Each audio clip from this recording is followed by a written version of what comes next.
Лаврентий Берия родился в глухом грузинском селении. Он мечтал о карьере инженера. Но Октябрьская революция 17 года заставила его изменить планы.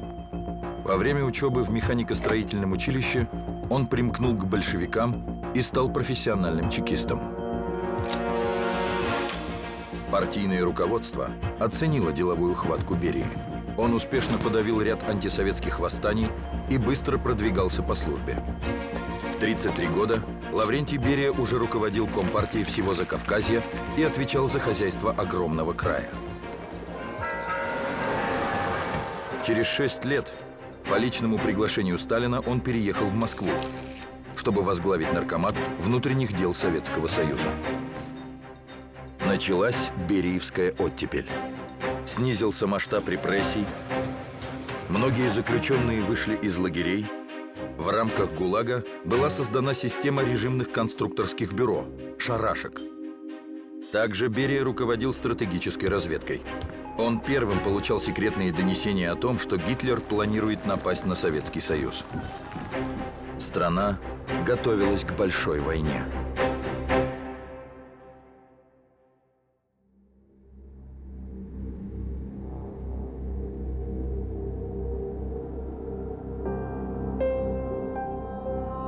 «22 июня 1941 года в 5 часов 45 минут утра в кабинет Сталина вошли заместитель председателя правительства Берия, нарком иностранных дел Молотов, нарком обороны Тимошенко и двое его заместителей – Мехлис и Жуков.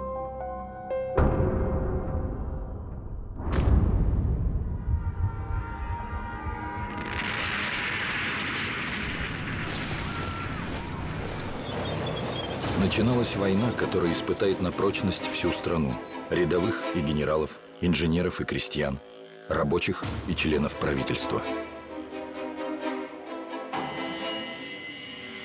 Берия понимал, что путь к победе будет нелегким. На карту поставлена независимость огромной державы, а последствия ошибочных решений могут стать необратимыми не только для Советского Союза, но и для всего мира.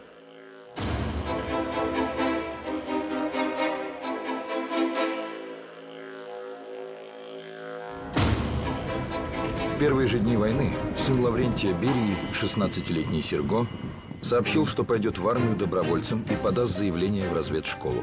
Родители одобрили выбор сына, и Серго надолго покинул родной дом.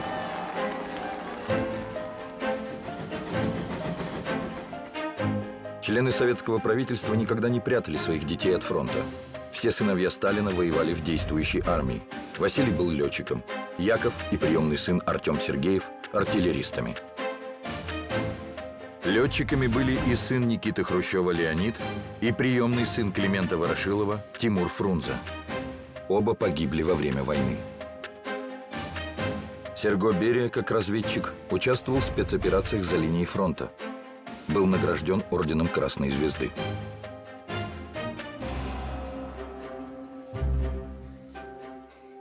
Тем временем его отцу приходилось решать все более сложные и масштабные задачи. Как член Государственного комитета обороны, Берия отвечал за эвакуацию промышленных предприятий, а также за производство почти всех видов вооружений, самолетов и ракетной техники. Индустриализация в 30-е годы позволила СССР значительно снизить зависимость страны от внешних поставок техники и оборудования. 9800 крупных предприятий, построенных в эти годы, создали в СССР промышленную базу, почти независимую от импорта. За 10 предвоенных лет заводы Советского Союза выпустили 700 тысяч тракторов, или 40% от их общемирового производства. С началом войны эти заводы перешли на выпуск вооружения и вместо тракторов производили уже танки.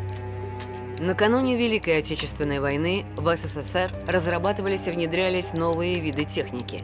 Тяжелый танк КВ, средний танк Т-34, самолеты, истребители Як-1, Лак-3, МиГ-3, штурмовик Ил-2, бомбардировщик П-2, реактивные установки на машинах «Катюшек».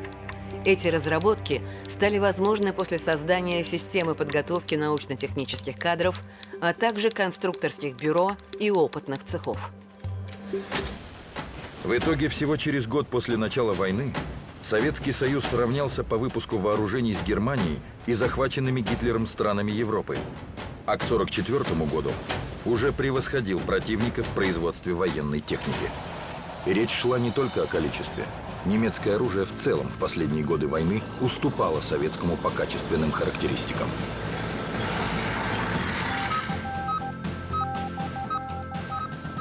Берия по-прежнему возглавлял органы разведки и контрразведки. Именно в годы войны начала приносить результаты выстроенная им агентурная сеть. Так, информация о предстоящем наступлении немцев на Курской дуге поступила от нескольких источников советской разведки. Некоторые из них остаются неизвестными до сих пор. Из донесений разведчиков Ставка Верховного Главнокомандования знала и о немецких планах направить танковую армию фон Клейста на Кавказ. Целью операции «Эдельвейс» был захват крупнейших в Европе нефтяных месторождений Баку и Грозного. А от того, кто будет владеть кавказской нефтью, во многом зависели шансы на победу в войне. Наступление вермахта развивалось быстрее, чем ожидала Ставка Верховного Главнокомандования. Немцы прорвали Южный фронт и, не встречая серьезного сопротивления, захватив горные перевалы, устремились к Грозному и Баку. Сталин поставил перед Берией задачу не допустить дальнейшего продвижения немцев к стратегическим запасам нефти. 23 августа 1942 года Лаврентий Берия вылетел из Москвы в Тбилиси. Его сопровождали несколько офицеров-грузин, отобранные им для организации обороны Кавказа. В небе над Баку из-за технической неисправности самолет загорелся. Лишь мастерство полковника Грачева, личного пилота Берии, позволило сбить пламя в воздухе. Ночью самолет приземлился в столице Грузии. Тут же, не теряя времени, Берия и его спутники отправились в Моздок. На подступах к городу уже шли бои.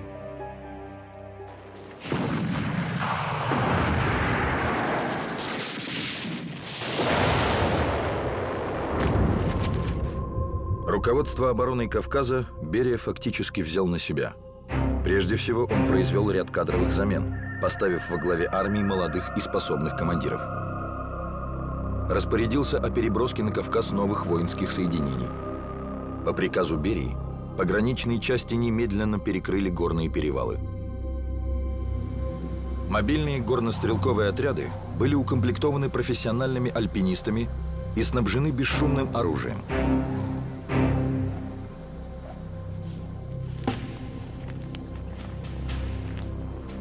Само присутствие на фронте Берии поднимало боевой дух солдат.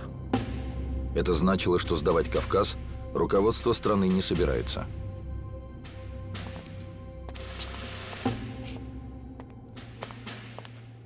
Уже к ноябрю немецкое наступление было остановлено. После ареста Берии в 1953 году среди предъявленных ему обвинений звучало и такое.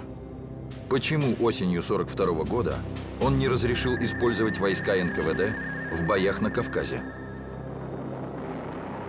Не пытался ли он таким образом развалить Закавказский фронт и отдать Кавказ немцам? Предположение совершенно абсурдное, но подчинявшиеся Берии дивизии НКВД на Кавказе численностью около 120 тысяч человек действительно в боях не участвовали.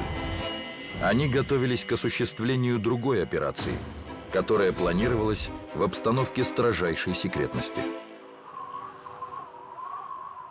Еще до вторжения немецких войск на Северный Кавказ здесь начались вооруженные стычки националистических группировок с советскими органами власти. Обстановка накалилась в 1942 году с началом наступления германской армии на Кавказ. Фашисты сразу попытались привлечь на свою сторону местное население и с этой целью развернули пропагандистскую кампанию. На нее откликнулись участники бандформирований, которые оказали поддержку вермахту в захвате кавказских территорий. Отряды бандитов нападали на обозы Красной армии, грабили и убивали местное население, препятствовали перегруппировке советских частей. К бандам присоединялись дезертиры, многие из них с личным оружием. Националистами, как правило, руководили немецкие агенты, засланные в советский тыл для организации восстаний и диверсий. Уже после освобождения Северного Кавказа бандиты продолжали борьбу против регулярных частей Красной армии и войск НКВД. Они организовывали засады, убивали местных партийных и хозяйственных руководителей, угоняли из колхозов скот. Диверсии прекратились лишь после 1944 года, когда советское руководство приняло решение о депортации, то есть насильственном переселении некоторых кавказских народностей в отдаленные районы Советского Союза, на Урал, в Сибирь, Казахстан и Среднюю Азию. Проведением депортаций руководили комиссар госбезопасности второго ранга Иван Серов, а также Богдан Кабулов, который долгие годы входил в ближайшее окружение Лаврентия Берии. Сам Берия был инициатором большинства операций. Он же лично контролировал их ход и утверждал инструкции о порядке переселения народов.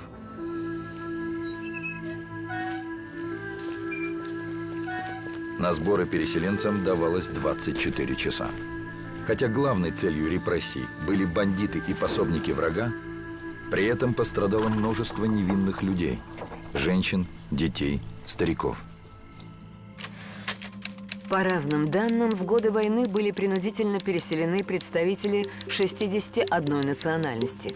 Согласно секретным инструкциям, переселению не подлежали военнослужащие и женщины, состоявшие в браке с лицами иных национальностей. Переселенные граждане не лишались избирательного права, сохраняли членство в партии, звания и должности. Им разрешалось взять до 500 килограммов личных вещей на семью. Деньги и ценности не изымались. Массовые депортации стали одной из позорных страниц советской истории. За вину отдельных лиц, народного меньшинства, наказывался весь народ целиком. Решения о переселении принимались несмотря на то, что в Красной армии продолжали служить и героически воевать с неприятелем многие представители осужденных народов. Еще в феврале 1941 года из НКВД в отдельную структуру выделили Народный комиссариат государственной безопасности, будущий КГБ. Во главе встал Всеволод Меркулов, входивший в ближайшее окружение Лаврентия Берии.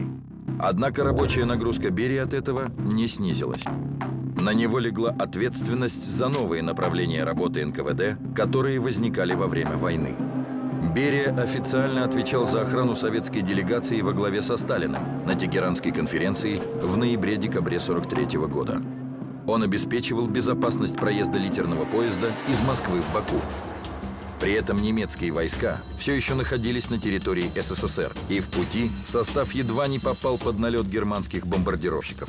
Из Баку до Тегерана делегация летела на 2 самолетах «Дуглас». Их сопровождало 27 советских истребителей.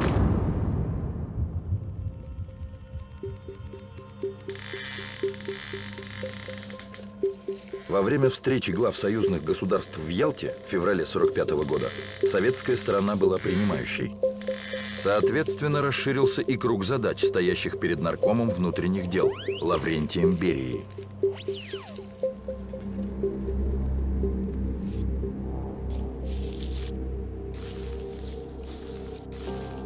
Еще недавно в Крыму хозяйничали гитлеровцы.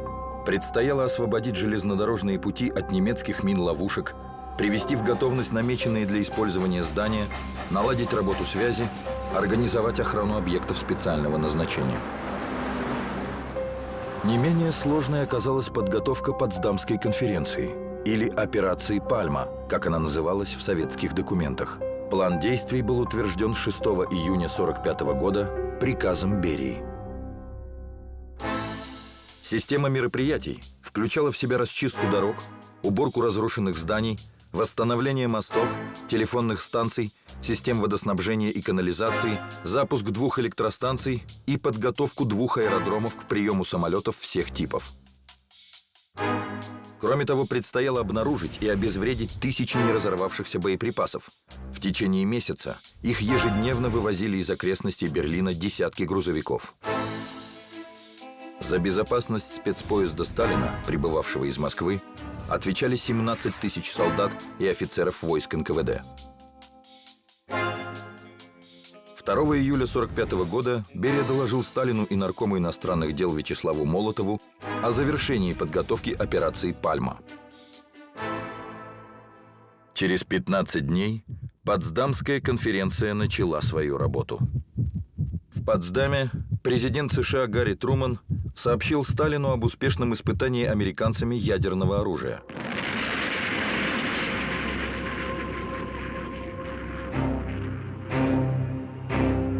Это не выглядело как желание поделиться своим достижением. Соединенные Штаты, таким образом, пытались оказать давление на Советский Союз, который стал для них и Великобритании идеологическим и военным противником. 9 мая 1945 года Великая Отечественная война закончилась. Но Потсдамская конференция обозначила новый виток борьбы Советского Союза за свою безопасность. Впервые о проблемах по использованию атомной энергии в военных целях Берия сообщил Сталину еще перед войной и предложил немедленно начать работу в этой области. Но дело шло очень медленно.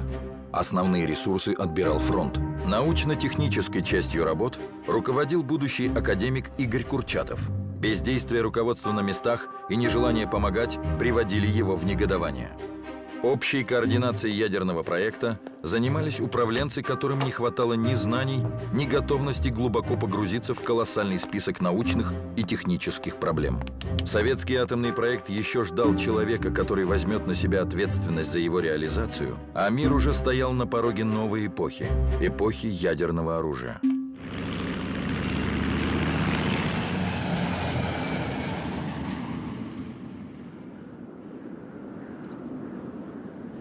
6 августа 1945 года США сбросили атомную бомбу на Хиросиму. За считанные минуты этот японский город превратился в ад на земле. Тысячи мирных, ни в чем не повинных жителей, оказавшихся в эпицентре взрыва, дети, женщины, старики, погибли мгновенно. Люди пытались спрятаться от жара, который плавил кожу, но были накрыты мощной взрывной волной. Рушились здания, многочисленные пожары объединились в беспощадный огненный смерч. Через 3 дня, 9 августа, над Нагасаки прогремел второй взрыв. В ходе этих двух молниеносных операций американские вооруженные силы уничтожили более 200 тысяч мирных жителей. В бомбардировках Японии не было военной необходимости. Они стали угрожающим сигналом СССР и всему миру. Расстановка сил на планете изменилась в одночасье. Роль, которую Советский Союз будет играть в мировой политике, теперь во многом зависела от того, сможет ли он в кратчайший срок создать собственное ядерное оружие. 15 января 1946 года в газете «Известия» появилось несколько строк. Президиум Верховного Совета СССР удовлетворил просьбу товарища Берии об освобождении его от обязанностей Наркома внутренних дел СССР ввиду перегруженности его другой центральной работой. О сути новой работы ничего не сообщалось, ведь постановление Государственного комитета обороны от 20 августа 1945 года носило гриф «Совершенно секретно». Распоряжением за подписью Сталина создавался специальный комитет, наделенный чрезвычайными полномочиями для реализации атомного проекта. Как председатель специального комитета, Лаврентий Берия был наделен небывалой для тех лет свободой принимать решения. У него была неограниченная власть в распоряжении ресурсами – и финансовыми, и кадровыми. Вопреки бытующему до сих пор мнению, его роль никогда не сводилась лишь к получению агентурной информации из-за рубежа. Однако организованная Берией операция по добыче разведданных в области ядерных исследований действительно стала уникальной во всей истории разведки.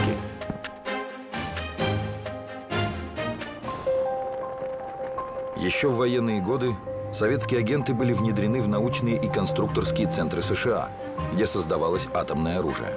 В итоге, всего через 12 дней после окончания сборки в США первой ядерной бомбы в Москве получили описание ее устройства.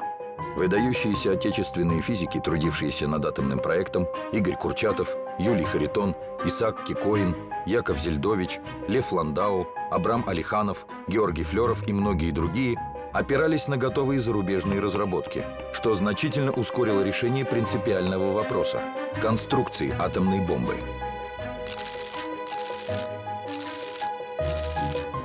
И все же полученные советской разведкой данные не решали всех проблем. Понимать, как устроена бомба, было недостаточно. Производство самой взрывчатки оказалось вопросом не менее сложным, и советским специалистам предстояло проделать огромную работу. Прежде всего, в СССР в недостаточном объеме добывалась урановая руда. Для создания одной атомной бомбы требовались тонны этой породы.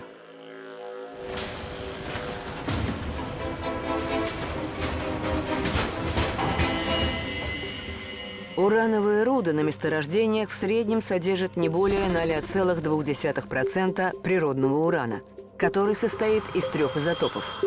Урана-238 содержание 99,2%, урана-235 0,72% и урана-234.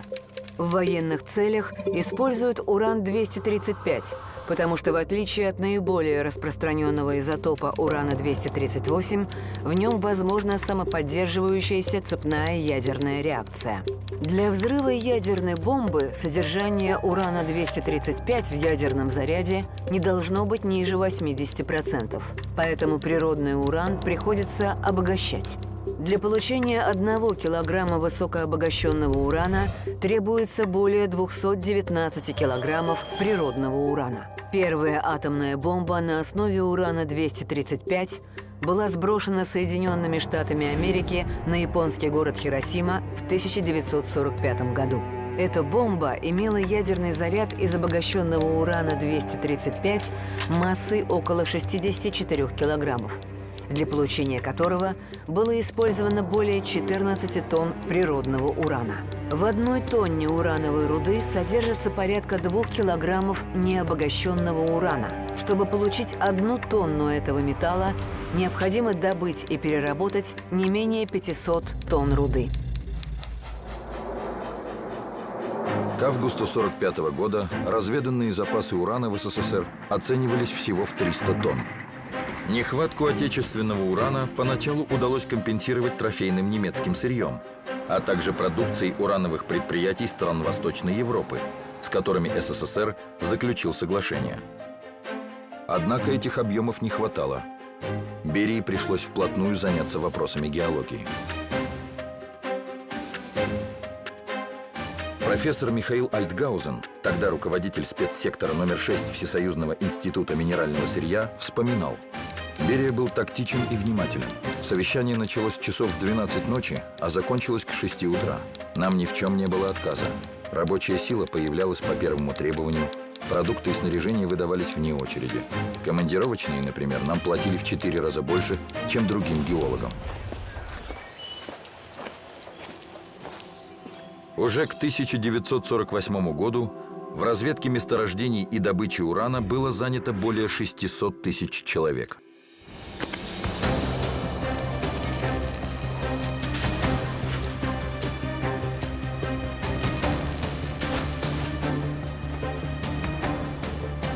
К строительным и геолого-разведочным работам привлекли тысячи заключенных ГУЛАГа, а также немецких военнопленных. В стране создались десятки новых институтов, лабораторий, конструкторских бюро. С нуля возникали целые отрасли промышленности. Атомные объекты были разбросаны по огромной территории. Москва, Ленинград, Сухуми, остров Новая Земля, Семипалатинск, города Среднего и Южного Урала. Исследовательский центр расположился в поселке Саров, будущем Арзамасе-16, который получил статус закрытой режимной зоны. Здесь над проектом ядерной бомбы трудились ведущие физики страны. Берии удалось привлечь к работе над советским атомным оружием и немецких специалистов. была создана комиссия, которая отбирала талантливых ученых и студентов по всему Советскому Союзу. Так был замечен молодой физик Андрей Сахаров, будущий академик и нобелевский лауреат, один из создателей первой в мире сверхмощной термоядерной или водородной бомбы. Сахаров вспоминал свою первую встречу с Берией в 1950 году. Он встал, давая понять, что разговор окончен, но вдруг сказал: «Может, у вас есть какие-нибудь вопросы ко мне?» Спонтанно, без размышлений, я спросил: «Почему наши новые разработки идут так медленно? Почему мы все время отстаем от США и других стран, проигрывая техническое соревнование?» Берия ответил мне прагматически: «Потому что у нас нет производственно-опытной базы, а у американцев сотни фирм с мощной базой». Берия понимал, что достичь желаемого результата можно единственным способом – если сконцентрировать научные, промышленные и финансовые ресурсы вокруг одной проблемы. Понимал он и то, что при реализации атомного проекта невозможно осуществить планирование. Ведь нельзя предугадать, какие идеи придут в голову ученым или какие сведения доставит разведка из-за рубежа.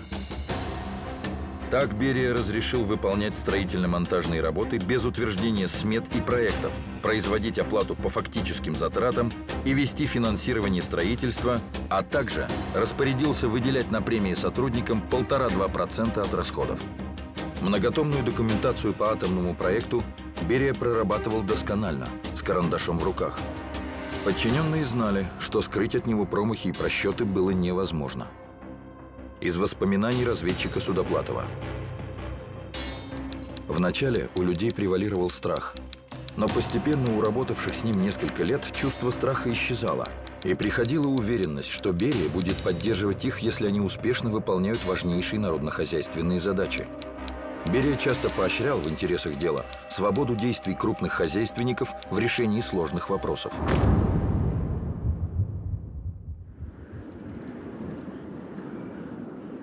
Через 4 года после создания специального атомного комитета учебный полигон номер 2 в Казахстане готовился к первому испытанию бомбы РДС-1. 29 августа 1949 года, 7 часов утра.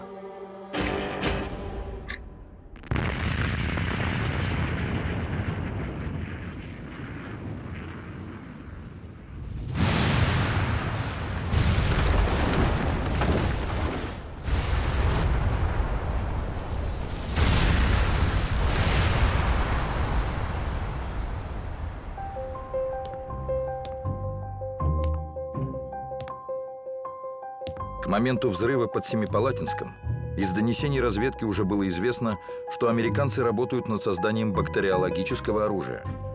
Тогда под патронажем Берии была организована исследовательская группа по разработке способов защиты от биологической атаки.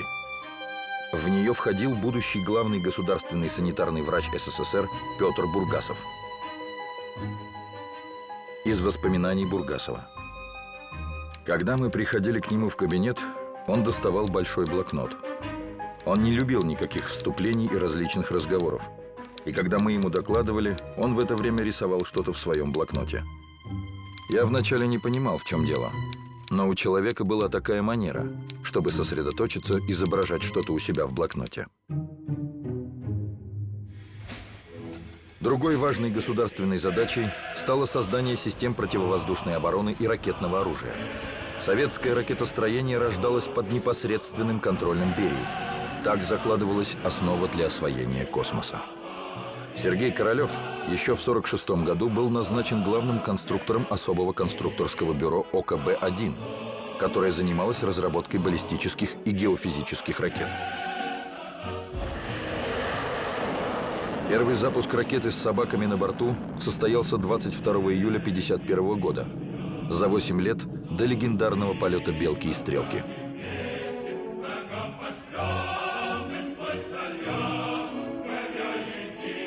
Как человек прагматичный, Берия вначале относился к полетам в космос с долей иронии.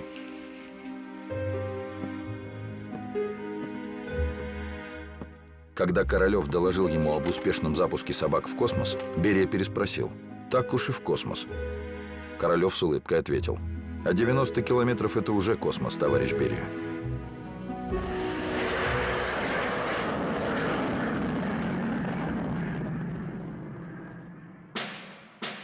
февраля 1953 года Берия поставил свою подпись под 2 постановлениями Совмина СССР о 3-летних планах опытно-конструкторских и научно-исследовательских работ по ракетам дальнего действия.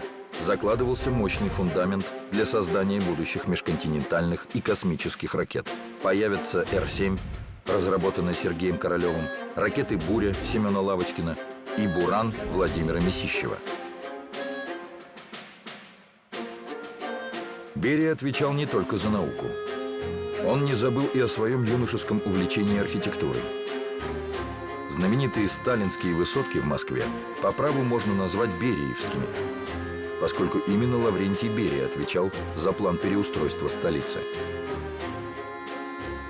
Он же отстаивал идею просторных квартир с высокими потолками для советских граждан. Эти дома до сих пор называют сталинками. А вот к развернувшейся в стране борьбе с космополитизмом Берия не имел никакого отношения.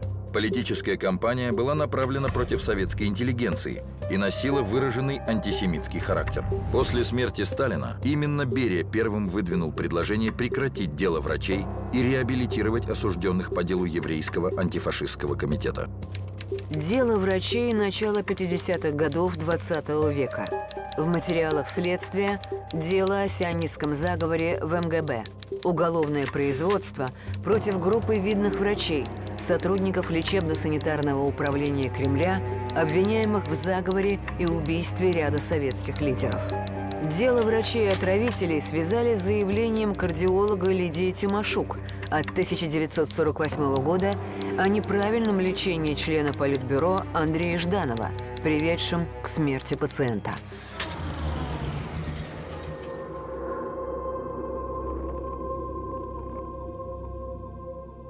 Инициированные эти дела были лично Сталиным, а разрабатывались Министерством госбезопасности, которое в послевоенные годы возглавлял Виктор Абакумов. В 1951 году Абакумова арестовали, его сменил Семен Игнатьев.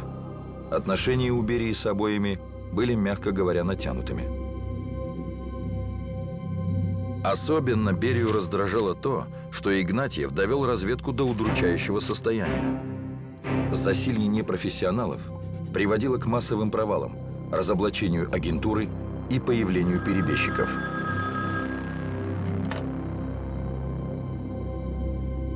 Конечно, открыто бороться против нового сталинского выдвиженца Берия не мог. Он чувствовал, что тот же Игнатьев может в любой момент санкционировать его арест. Для таких опасений были серьезные основания.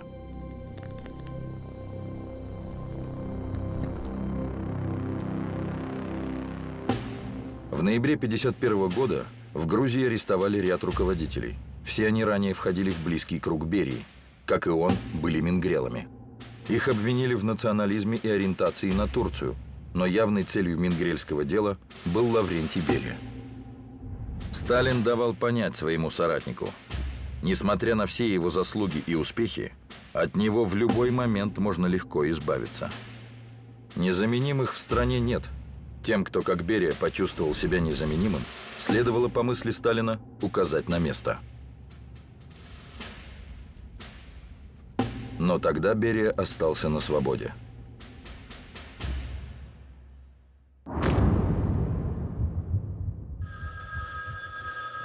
«1 марта 1953 года на ближней даче в Кунцеве охранники обнаружили Сталина на полу в беспомощном состоянии. Они перенесли его на диван, после чего связались по телефону с непосредственным начальником, министром госбезопасности Игнатьевым. Тот переадресовал их к высшему руководству страны.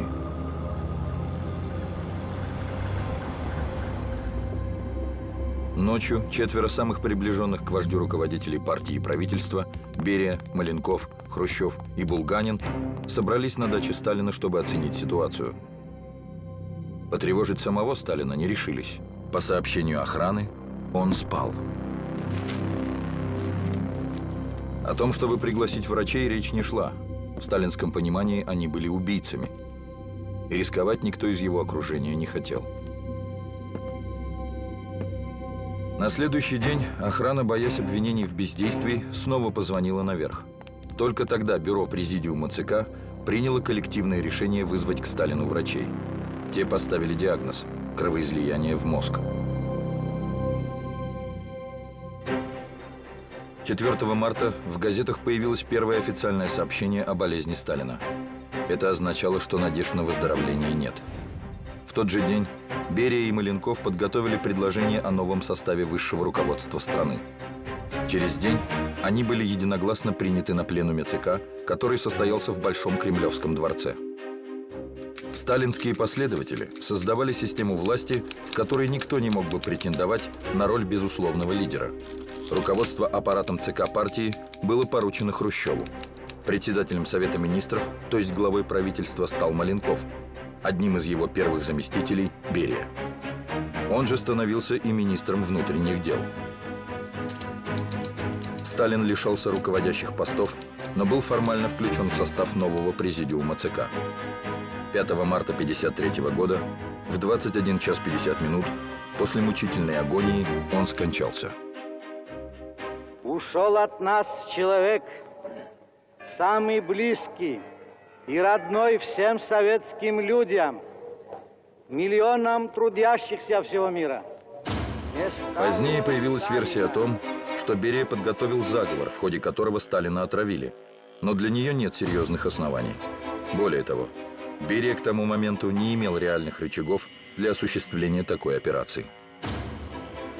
Зато теперь, когда вождь умер, у Берии появлялся шанс воплотить в жизнь экономические и политические реформы, которые, как он считал, давно назрели в стране. Снова заняв пост главы Министерства внутренних дел, он запустил процесс реабилитации и пересмотра сфальсифицированных дел. Был издан приказ о запрещении применения к арестованным каких-либо мер принуждения и физического воздействия. Берия также выступил за расширение гражданских прав населения. Из записки Берии в Президиум ЦК КПСС об упразднении паспортных ограничений от 13 мая 1953 года. Наличие в стране широких паспортных ограничений создает трудности в устройстве не только для граждан, отбывших наказание, но и для членов их семей, которые также в связи с этим нередко бедствуют и испытывают материальные лишения. Следует отметить, что такой практики паспортных ограничений не существует ни в одной стране. Уже в марте 1953 года Берия предложил амнистировать около 1 миллиона человек.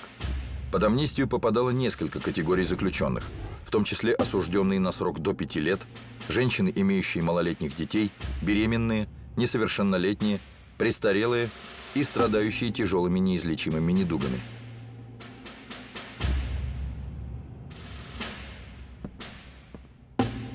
Берия представил записку как рабочий документ, без юридической составляющей. Но уже через день, не проведя консультаций с Генеральной прокуратурой и Министерством юстиции, председатель Президиума Верховного Совета СССР Ворошилов и секретарь Президиума Пегов подписали указ об амнистии. Поспешность привела к тому, что наряду с указанными категориями осужденных на свободу вышли большие группы уголовников, что немедленно привело к скачку преступности в стране. И хотя амнистию в народе называли Ворошиловской, позже Хрущев всю вину за эти события возложит на Лаврентия Берию. О реальном уровне жизни в стране Берия знал как никто другой в высшем руководстве СССР. Нерешенный жилищный вопрос, нехватка элементарных товаров первой необходимости, обнищание колхозного крестьянства.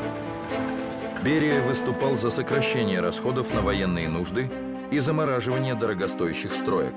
Также он предложил сократить до минимума роль партии в управлении промышленностью и начал продвигать на центральные должности в республиках национальные кадры, то есть представители коренного населения. Не меньшую активность Лаврентий Берия проявлял в международных делах. Он добился начала переговоров о прекращении войны между Северной Кореей, которую поддерживали Советский Союз и Китай, и Южной Кореей, опиравшейся на военную помощь американского правительства. Также Берия начал восстанавливать дружеские отношения с Югославией. В последние годы жизни Сталина разногласия с лидером Югославской республики Иосипом Броз Тито привели к разрыву дипломатических отношений между странами. В итоге бывший союзник Советского Союза вошел в зону влияния США, и Берия пытался устранить эту внешнеполитическую проблему. Другим острейшим вопросом оставалась судьба побежденной Германии. Согласно принятым в Ялте и Потсдаме соглашениям, она должна была быть воссоздана как единое государство, которое не входит ни в какие военные блоки. Однако история распорядилась иначе. К 1953 году Германия оставалась разделенной на западную и восточную.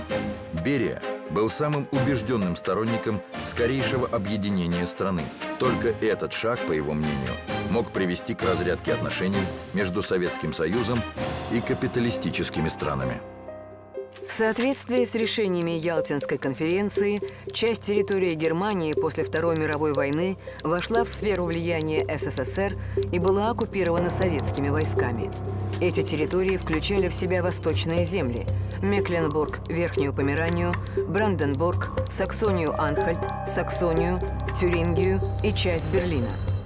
Впоследствии советские дипломаты неоднократно пытались восстановить единую Германию, но Соединенные Штаты и Великобритания отказывались идти на это, поскольку нуждались в территории для размещения своих военных баз вблизи советских границ. В сентябре 1949 года в англо-американской зоне оккупации было образовано новое государство – Федеративная Республика Германия, ФРГ. Ответом советского правительства стало провозглашение Германской Демократической Республики, ГДР, в октябре того же года. По сути, Берия предлагал программу масштабной перестройки советской системы. Многие из высказанных им предложений осуществились уже после его гибели. Смелые инициативы Берии не могли не встревожить Хрущева и партийную бюрократию. В его действиях и заявлениях они видели готовность играть первую роль в руководстве страны. К тому же Берия располагал компроматом, собранным на партийных лидеров Советского Союза, начиная с 20-х годов. После смерти Сталина Берия был уверен в своей неуязвимости. Хрущева он всерьез не воспринимал, а от своего ближайшего друга Маленкова меньше всего ожидал удара. Однако Хрущеву, который в обстановке строжайшей секретности планировал заговор против Берии, удалось склонить Маленкова на свою сторону. Министр обороны Булганин обеспечил поддержку армии. Маршал Жуков тоже встал на сторону заговорщиков. Обстоятельства ареста и смерти Лаврентия Берии до сих пор остаются предметом дискуссий. По официальной версии, 26 июня 1953 года Берию вызвали на совещание Совета министров СССР. Его обвинили в буржуазном перерожденчестве и в подготовке государственного переворота. По сигналу Хрущева в кабинет вошла группа генералов во главе с маршалом Жуковым. Берию арестовали и отвезли в подземный бункер штаба Московского военного округа. Там Лаврентий Берия в течение полугода ожидал суда. Впрочем, в эту историю верят не все. Серго Берия высказал версию о том, что его отца убили сразу после ареста, и что сам арест происходил 26 июня не в Кремле, а в их особняке на Малой Никитской улице. По другой версии, Берия был расстрелян в бункере штаба Московского военного округа задолго до вынесения ему смертного приговора.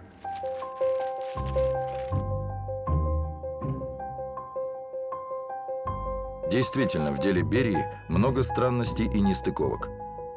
Например, постановление на его арест было выписано 8 июля, то есть спустя 12 дней после официальной даты ареста.